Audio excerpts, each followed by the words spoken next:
நந்தி தேவர் விஷயத்தை பற்றி இந்த பதிவில் நம்ம பார்க்கலாம். நந்தி தேவர் யாருன்னா சிவனின் வாகனம் அப்படின்றது உங்க எல்லாருக்கும் தெரியும். சிலாத முனிவரின் மகன் தான் நந்தி தேவர். சிலாத முனிவருக்கு பல வருடங்களாக குழந்தை இல்லாத காரணத்தினால அவர் சிவனை நோக்கி கடும் தவம் புரிகிறார். அதன் அடிப்படையில் சிவபெருமான் சிலாத முனிவருக்கு குழந்தை வரம் கொடுக்கிறார். அந்த குழந்தை தான் நந்தி தேவர். நந்தி தேவர் ஏன் நம்ம விஷயம் பண்ணணும் அப்படின்னா, சிவபெருமான் பார்வதி தேவிக்கு மந்திர உபதேசம் செய்திருக்கு. பார்வதி தேவியானவங்க அகத்திய எம்பெருமானுக்கும் நந்தி தேவருக்கும் அவங்க அந்த மந்திர உபதேசம் செய்திருக்காங்க. நந்தி தேவரும் அகத்திய முனிவரும் அவர்கள் சீடர்களுக்கு அந்த மந்திரங்களை உபதேசித்திருக்காங்க. அதனால நம்ம நந்தி தேவரை வழிபடுவதன் மூலமாகவும் அவரை உபாசனை எடுப்பதன் மூலமாகவும் மாந்திரிகத்தில் சிறந்த ஒரு இடத்தை பிடிக்க முடியும். நந்தி தேவரை வசியம் பண்ணணும்னா அது எப்படின்னா, ஒரு செப்பு தகடு 6க்கு 6 கடையில் விற்க வாங்கிங்க. அதை நல்லா சுத்தி பண்ணிட்டு சாபனை வித்து செய்து அது மஞ்சள்லாம் போட்டு கழுவிட்டு அதுக்குண்டான சக்கரத்தை நீங்க வரைஞ்சி பிராண பிரதிஷ்டை செய்ய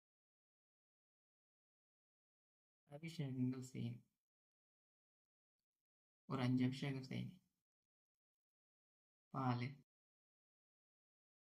சந்தனம், பன்னீர், தேன், இளநீர், அந்த மாதிரி ஒரு 5 அபிஷேகமும் செய்யணும். செஞ்சுட்டு அதை நீங்க பிராண பிரதிஷ்டை பண்ணணும். இந்த இடத்துல இப்போ நீங்க ஒரு தாம்பாள தட்டு எடுத்து அதுல விபூதி பரப்பி அந்த விபூதிக்கு மேல நீங்க இந்திரத்தை ஸ்தாபனை செய்யணும். அந்த எந்திரத்துக்கு முன்னாடி ஒரு மண் விளக்கு வச்சுக்கங்க, அகல் விளக்கு. அதுல நெய் ஊற்றி திரி போட்டு ஏற்றணும். இந்த நெய் தீபத்தின் சுடர்ல அந்த எந்திரம் பிரதிபலிக்கணும். சரி, நீங்க நந்தி பகவானுக்கு என்னென்ன பிடிக்கும் அப்படின்றத பார்த்து அவருக்கு பிடிச்ச பழங்கள், பலகாரங்கள் அதெல்லாம் வச்சு வழிபடலாம்.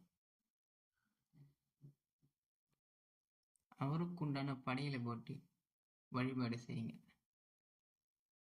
அதுக்கப்புறம் நீங்க மூல மந்திரம் ஜெபிக்கணும். இந்த மூல மந்திரத்தை நீங்க ஜெபிக்கும் போது நீங்க கடும் விரதம் இருக்கணும். ஒருவேளை தான் சாப்பிடணும். நந்தி பகவானுடைய விஷயம் 48 நாள் நீங்க விரதம் இருக்கணும். இந்த உபாசனைய சிவனடியார்கள், சிவபக்தர்கள் மட்டும் எடுங்க. மற்றவங்க யாரும் எடுக்க தேவையில்லை. நீங்க அட்லீஸ்ட் இந்த எந்திரத்தை வரைஞ்சி அவர்களோட மூலம் சும்மா வழிபட்டு வந்தாலே போதுமானது. இதை உபாசனையா எடுக்கணும்னா நீங்க கடுமையா விரதம் இருக்க தவறு இருக்கணும். ஒருவேளை தான் சாப்பிடணும். என்னால முடியும், விரதம் இருக்க முடியும், தவம் பண்ணுவேன் அப்படின்றவங்க பண்ணலாம். அப்படி நீங்க இந்த பூஜை செய்து வருங்கால பட்சத்துல நந்தி பகவான் உங்களுக்கு சித்தியாவார்.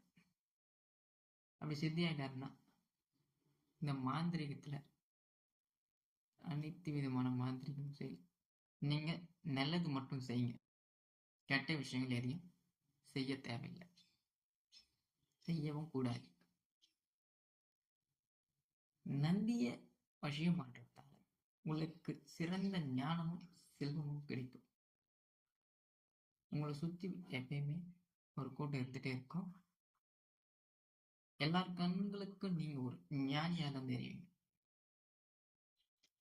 இதை ஏதேனும் சந்தேகங்கள் இருந்தால் தொடர்பு கொண்டு கேளுங்க. அதுக்குண்டான விளக்கத்தை நான் கொடுக்குறேன். இதை வீடியோ ஷார்ட்டாக போகும்.